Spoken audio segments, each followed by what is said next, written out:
के अंतर्गत चिड़ावा के डॉक्टर महेंद्र जी नेहरा द्वारा एक अभियान चलाया गया है, उसके बारे में मैं थोड़ा सा आपको बताना चाहूँगा। उस अभियान के अंतर्गत उन्होंने ये चला रखा है कि भोजन थाली में उतना ही लें जितना आप खा सकते हैं।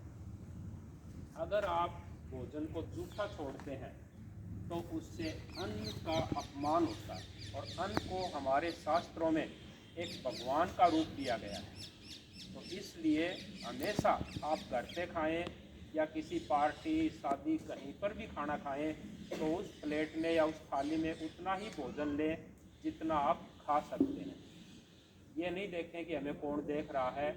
अगर हम वेस्टेज छोड़ते हैं, जूठा भोजन छोड़ते हैं, तो उससे हमारे घर पे जो भोजन बनाती है उसका भी अपमान होता है, अन्न भगवान का भी अपमान होता है, साथ ही जो अन्न पैदा करता है किसान उसका भी अपमान होता है। तो कई जगह का दोष हमारे ऊपर आ जाता है।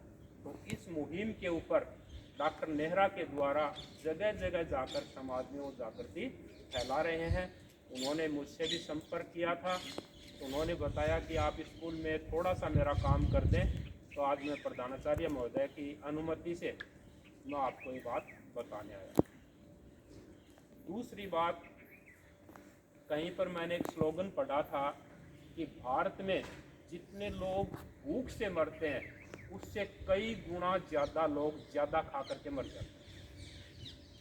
तो आप देख लीजिए कैसी एक विडंबना है, कहीं भूख से मर रहे हैं, कहीं अधिक खा करके मर रहे हैं। तो अपने को इस बात का ध्यान रखना है।